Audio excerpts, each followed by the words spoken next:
Assalamualaikum warahmatullahi wabarakatuh. Perkenalkan, nama saya Muhammad Haidar Ali Syahid dari program studi Pendidikan Sejarah dan Sosiologi dari Universitas Insan Budi Utomo tahun 2025 dari kelas B. Di sini saya akan membahas dua proses penting yang sering terjadi dalam kehidupan masyarakat, yakni akulturasi budaya dan asimilasi budaya. Yang dalam hal ini saya akan menjelaskan dengan cara yang paling mudah untuk dipahami, insya Allah. Yang pertama, kita mulai dari asimilasi. Asimilasi adalah proses percampuran dua budaya atau lebih yang kemudian melebur menjadi satu budaya baru. Tapi dalam proses ini, budaya asli perlahan-lahan bisa hilang karena sudah menyatu dengan budaya lain. Contoh asimilasi budaya di sekitar kehidupan saya, yakni dapat dilihat pada perubahan dalam kesenian tradisional seperti kesenian bantengan. Ketika alat musik tradisional mulai ditinggalkan dan digantikan oleh musik DJ modern. Pada awalnya kesenian bantengan menggunakan alat musik khas seperti kendang, gong, dan kenong yang menjadi ciri utama dalam mengiringi pertunjukan. Namun, seiring perkembangan zaman dan pengaruh budaya modern, sebagian kelompok mulai mengganti iringan tersebut dengan musik DJ yang menggunakan sound system dan efek elektronik. Perubahan ini menunjukkan proses asimilasi karena terjadi peleburan budaya yang menyebabkan unsur budaya lama semakin hilang. Dalam pertunjukan yang sudah menggunakan DJ, nuansa tradisional dan alat musik asli mulai berkurang bahkan tidak lagi digunakan.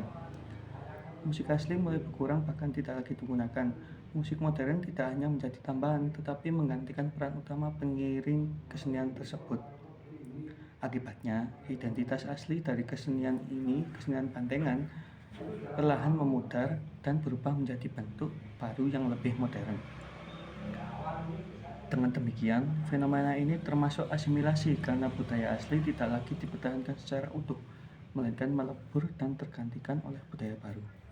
Hal ini menjadi contoh bagaimana globalisasi dan perkembangan teknologi dapat mempengaruhi keberlangsungan budaya tradisional, sehingga diperlukan kesadaran masyarakat untuk tetap melestarikan unsur budaya asli agar tidak hilang sepenuhnya. Yang selanjutnya adalah akulturasi. Akulturasi adalah proses percampuran budaya, tetapi budaya asli tetap dipertahankan. Jadi budaya baru masuk, namun tidak menghilangkan ciri dari budaya lama. Contoh dari akulturasi budaya di sekitar kehidupan saya yakni dapat dijelaskan melalui munculnya genre musik rock-dut, yakni perpaduan antara musik rock dan dangdut. Dalam hal ini, akulturasi terjadi ketika dua budaya musik yang berbeda bertemu dan saling mempengaruhi tanpa menghilangkan ciri khas dari keduanya. Musik rock yang identik dengan gitar listrik, tempo cepat dan energi kuat berpadu dengan dangdut yang memiliki irama khas, cengkok vokal Melayu, serta nuansa lokal Indonesia. Hasilnya adalah sebuah genre baru yang mempertahankan identitas kedua unsur tersebut. Fenomena tersebut menunjukkan bahwa budaya dapat berkembang secara dinamis melalui interaksi. Unsur rock tetap terlihat dari penggunaan alat musik modern seperti gitar listrik dan drum yang dominan, sementara unsur dangdut masih terasa melalui pola ritme dan gaya vokal penyanyinya. Beberapa musisi seperti Rhoma Irama bahkan telah lama menggabungkan kedua unsur ini, sehingga menjadi pelopor dalam perkembangan musik dangdut modern yang lebih variatif. Dengan demikian, rock-dut merupakan contoh nyata akulturasi karena tidak terjadi peleburan total, seperti pada asimilasi tadi, yang saya contohkan dengan budaya Mrot yang kini tergantikan posisi alat musik tradisional pengiring kesenian bantengan digantikan dengan DJ tadi. Kehadiran genre ini juga memberikan dampak positif seperti memperkaya khasanah musik Indonesia dan membuat dangdut lebih mudah diterima oleh generasi muda pada saat ini.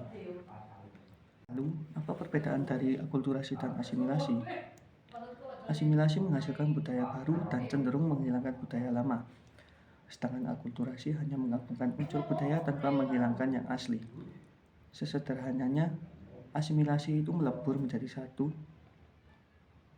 tapi menghilangkan satu yang lama. Sementara akulturasi itu bercampur tanpa menghilangkan dua unsur yang bercampur itu tadi. Kira-kira begitu. Lalu apakah faktor yang mempengaruhi terjadinya proses akulturasi dan asimilasi? Proses ini bisa terjadi karena beberapa faktor. Faktor pendukungnya antara lain sikap terbuka, toleransi dan interaksi yang intens antar masyarakat sehingga banyak kebudayaan-kebudayaan baru yang diterima oleh masyarakat lama dengan pengiringan perkembangan zaman pada saat ini.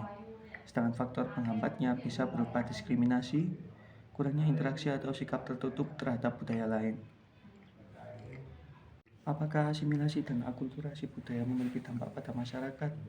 Tentu memiliki dampak. Dampak positifnya adalah memperkaya budaya, mempererat persatuan dan menciptakan inovasi baru sehingga relevan untuk diterapkan pada saat ini, yakni pada saat perkembangan zaman yang kini serba modern. Namun ada juga dampak negatif seperti hilangnya budaya asli atau munculnya konflik budaya jika tidak disikapi dengan baik, sehingga dapat menjadikan perselisihan. Kesimpulannya, asimilasi dan akulturasi budaya adalah bagian dari kehidupan masyarakat yang beragam seperti Indonesia. Keduanya tidak bisa dihindari, tapi bisa kita sikapi dengan bijak agar tetap menjaga identitas budaya kita.